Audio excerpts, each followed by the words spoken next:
sur la Bastide des Jourdans, charmant petit village du sud Luberon, aujourd'hui avec Isabelle qui s'occupe notamment de la bibliothèque de la Bastide des Jourdans. Bonjour Isabelle. Bonjour. Et bienvenue à vous en direct sur France Bleu Vaucluse. Avec plaisir. Qu'est-ce qu'elle a de si particulier que ça, cette bibliothèque, et qu'est-ce qu'elle représente aussi au cœur du village de la Bastide des Jourdans? En fait, elle existe depuis plus de 30 ans. Elle a été réorganisée par notre président Dominique Canu depuis plus de 12 ans. On a une équipe super de bénévoles et d'employés municipaux qui sont amenés par notre mairesse, Madame Maugan. Et on a plus de 7000 livres de tout étiquetage, de tout style. Et on a beaucoup d'activités aussi qui sont prévues au sein du village. Lesquelles, par exemple? Alors, par exemple, nous avons Liliane qui vient une fois par mois, qui fait des lectures musicales pour les enfants, où elle lit des histoires aussi. J'ai organisé un café lire à livre ouvert, c'est un groupe de lecture où nous échangeons sur nos livres que nous avons lus. On a aussi un vide-grenier le 11 juin, c'est Octobre Rose, en lien avec la mairie aussi. Et puis nous allons faire venir des auteurs comme Boss Comics, qui fait des BD, Laura Maurice, qui est éditrice à la Poétrie Édition, qui va amener des auteurs. Et on fait beaucoup d'expositions aussi. Une bibliothèque très très dynamique et quelques dates à venir que vous avez eu la gentillesse de m'envoyer. C'est demain, il y a un vide-grenier qui est à Grand-Bois, qui n'est pas à la Bastide des Jourdans, d'après ce que j'ai sur le papier. Demain, c'est juste à côté, Grand-Bois. Nous avons également du 9 au 12 mai une semaine parentalité. Un peu plus de précision peut-être sur la semaine parentalité? En fait, c'est tous les villages qui sont liés avec Côte-Vide. Et en fait, chaque village a des activités. Donc nous, ça va être Liliane qui va faire des lectures musicales, des expositions de livres sur la parentalité. Ça peut être la nature, ça peut être... c'est un large choix de lecture sur la parentalité, en fait. Et puis Liliane, vous l'avez évoqué, c'est une des bénévoles qui est à la bibliothèque de la Bastide des Jourdans, que l'on salue si elle nous écoute.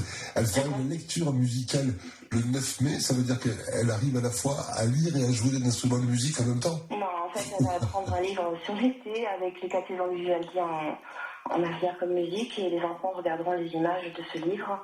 Et voilà, et après, ils en parlent de ce qu'ils ont le ressenti et tout ça. Ah, c'est joli. Le fait d'associer la musique et la lecture en même temps, ça donne quoi au niveau du ressenti des enfants? Ils sont très heureux, ils sont très réceptifs. On trouve justement que ça leur fait...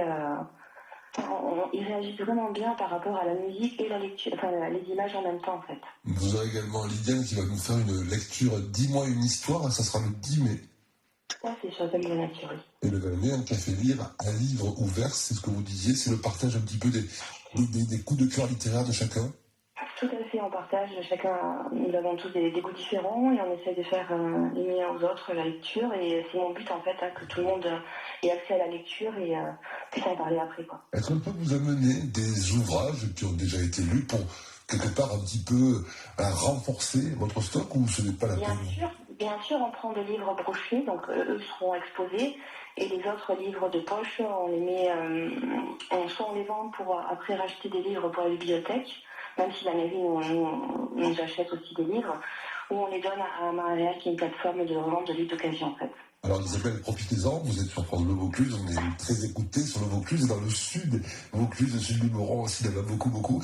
Profitez-en, lancez un appel pour qu'on vous amène plein de livres, et que vous puissiez encore renforcer votre stock à la Bastide des Jourdans. N'hésitez pas à venir nous voir dans notre beau petit village, de venir à la bibliothèque nous rencontrer, et même sur Facebook, TikTok, Insta, on est visible sur Biblio, la clé des livres, à la Bastide des Jourdans, et venez nous donner les dons et venir voir notre beau village et notre bibliothèque. Dernier point Isabelle, le petit point géographie, la Bastide des Jourdans, pour y aller on fait comment si on est sur Avignon par exemple? Alors, c'est entre, on va dire, la tour d'Aigle et Manosque. On est à la limite du 04, et on est à côté de la tour de Pertuis, donc c'est entre Pertuis et Manosque. C'est magnifique, c'est quand on remonte dans le Luberon avant d'arriver Oui, dans le sud du Luberon. Avant d'arriver à Beaumont de Pertuis en particulier. Merci beaucoup d'avoir été avec nous en direct ce matin, Isabelle. N'hésitez pas à revenir vers nous quand vous avez d'autres événements à annoncer. Nous sommes à votre disposition. Merci à vous, bon dimanche. À bientôt Isabelle, merci beaucoup. Au revoir. Sur Madame J. Pascal,